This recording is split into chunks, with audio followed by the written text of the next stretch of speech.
Саламатсыздарбы, күнгө бейшемби Супер ТВда Сереп Чекит KG сайтынан алынган кечки жаңылыктардын топтому менен тааныштырабыз. Өзгөндөгү калкты тейлөө борборуна келгендердин саны көп болгондуктан кезекке турган жарандар мушташууга чейин барышууда. Бул тууралуу Сереп медиа маалымат агенттигинин элдик кабарчы рубрикасына жергиликтүү тургун билдирди. Анын айтымында борбордо кезек күткөндөрдүн саны көп болгондуктан жарандар таң атпай келип кезекке турушат. Алардын арасында кезекти бузуп кирип кетишкен дагы болот. Каарманыбыз жиберген видеодон борборго келген эки жарандын кезек талашып жатканын, кезек бузган кишинин болбой эле борборго кирип бара жатканын көрүүгө болот. Ага ачууланган кишинин калкты тейлөө борборунун алдында турган брусчатканы алып ыргытып, ызырынып жатканын, борбордун кароолчусу аны жерге басып милиция кызматкерлерин чакырууну суранып жатканын көрүүгө болот.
Жунушалиев Айбек Жанышбекович министрлер кабинетинин төрагасынын биринчи орун басары болуп дайындалды. Тиешелүү буйрукка президент Садыр Жапаров кол койду. 20 майда президенттин басма сөз кызматынан билдиришкендей, президент 11 апрелде референдумда кабыл алынган Кыргыз Республикасынын конституциясы жөнүндө мыйзамдын 4-беренесинин негизинде жарлыкка кол койду. Буга чейин төраганын биринчи орун басары кызматын Артем Новиков ээлеп келген. Ал бүгүн ээлеген кызматынан бошотулуп, Орусия Кыргыз өнүктүрүү фондунун төрагасы болуп дайындалды. Айбек Жунушалиев буга чейин өкмөт аппаратынын жетекчисинин биринчи орун басары болуп эмгектенип келген.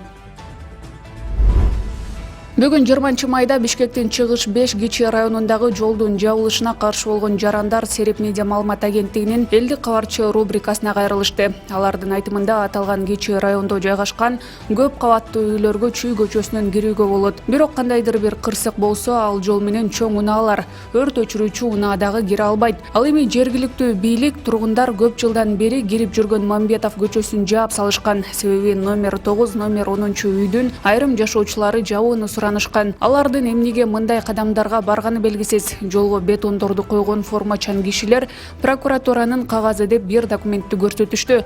Бирок аны окууга мүмкүнчүлүк бербей жатышат. Жол деген шаардыкы да, эгер ар бир жашоочу өз жолун жаап салса, кандай болот, деди тургун. Ни разу. Пускай докажет. Но она говорит,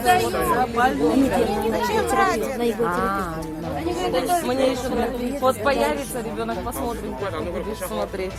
Он вчера нотацию читал. Вызвал участкового и сидел, читал детям нотацию. Как это? Они... Чүй облусунун райондорунун биринде жергиликтүү кеңештин депутаттары кесиптештерине төрагалыкка талапкерлигин койгон жаранга добуш берүү үчүн пара берүүгө аракет кылышкан. Бул тууралуу облустун ички иштер башкы башкармалыгынын басма сөз кызматынан билдиришти. Маалыматка караганда, аялга добуш берүү үчүн 85 000 сом сунушталган. Факты райондук ички иштер башкармалыкта катталып, кылмыш жаза кодексинин 192-беренеси боюнча сотко чейинки өндүрүш башталган. Кечээ 19 майда $700 жана 25 500 сом берип жатканда укук коргоо кызматкерлери тарабынан жаран кармалган. Ал Чүй облустук ички иштер башкармалыгына жеткирилди. Тергөө иштери жүрүп жатат.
Ошто 7 жаштагы бала каналга чөгүп кетти. Бул тууралуу өзгөчө кырдаалдар министрлигинен билдиришти. Маалыматка караганда Төлөйкөн Кичи районундагы Акбура каналына 2014-жылы туулган бала чөгүп кеткен. Жерине Ош шаардык куткаруу кызматынан 4 куткаруучу тартылып, маркумдун жансыз денесин суудан чыгарып туугандарына өткөрүп берилди. Министрлер кабинетинин төрагасынын мурдагы биринчи орун басары Артем Новиков анын Орусия Кыргыз өнүктүрүү фондунун башкармалыгынын төрагасы болуп дайындалышы боюнча өз пикирин билдирди. Ал өзүнүн Facebook баракчасы аркылуу кайрылуу жасады. Артем Новиков президент Садыр Жапаров менен министрлер кабинетинин төрагасы Улукбек Марипов менен ачык жана жылуу маектешкенин айтат. Азыр өлкөдө экономикалык кырдаалды жакшыртуу, долбоорлорду илгерилетүү боюнча көптөгөн стратегиялык багыттар бар. Менин Орусия Кыргыз өнүктүрүү фондусуна дайындалышыма байланыштуу чечимди жетекчилик колдогон. Бул жооптуу жана чоң милдет. Анын үстүнө жакынкы күндөрү биз фонддун ишин модернизациялоо жана түздөн-түз каржылоону калыбына келтирүү маселелерин чечишибиз керек, деди ал. Чечим толугу менен макулдашылган. Кандайдыр бир чечмелүүлөрдү алдын алуу үчүн мен өзүм ушуну айткым келет деп сөзүн жыйынтыктады ал. Саламатсыздарбы, урматтуу достор, урматтуу мекендештер, урматтуу кыргызстандыктар. Состоялся очень открытый, теплый разговор с президентом нашей страны, с Садыром Гюзевичем Джапаровым, по ситуации с председателем кабинета министров. Вы знаете, что сейчас очень много стратегических направлений есть по улучшению экономической ситуации в стране, по продвижению проектов внутри страны. И было поддержано решение о моем назначении в Российско-Кыргызский фонд развития со стороны руководства. Это очень ответственная задача, очень большая задача, тем более, что в ближайшие дни нам предстоит решать задачи по модернизации деятельности фонда, по возобновлению прямого финансирования фонда и по реализации и финансированию реальных проектов, направленных на улучшение экономической жизни, улучшение жизни наших граждан. Решение было абсолютно согласовано, и я поэтому хотел вам лично сообщить об этом во избежание каких-либо неправильных толкований. Таласта уна оңдоочу жайдын кызматкерин сабап бычак менен сайып кетүүгө шектелген 2 жаран кармалды. Бул тууралуу Ички иштер министрлигинен билдиришти. Маалыматка караганда жакында эле Талас шаардык ички иштер башкармалыгына 33 жаштагы жаран арыз менен кайрылып, анда май айынын орто чендеринде уна оңдоочу жайда жумуш ордунда иштеп жаткан учурда 2 бейтааныш бала келип эч себепсиз эле сабап, ден соолугуна залал келтиргендигин билдирген. Алардын бири жакалап уруп, экинчиси бел тарапка бычак менен 2 жолу сайып, андан соң качып кеткендиги айтылган. Натыйжада жабырлануучу жаракат алып ооруканага жаткырылган. Чогултулган материалдар ушул эле күнү райондук ички иштер башкармалыктын жазык кодексинин 266 беренесинде каралган. Ээн баштык фактысы менен катталып, сотко чейинки өндүрүш иштери башталган. Териштирүү учурунда кылмышка шектелип 1988 жана 1983 жылы туулган 2 жаран колго түшкөн.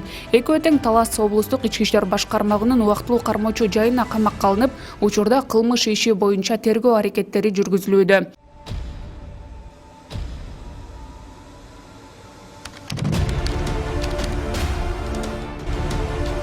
Ушул жана башка жаңылыктарды Сереп Чекит KG сайтына кирип окуп таныша аласыздар. Кечиңиздер көңүлдүү улансын.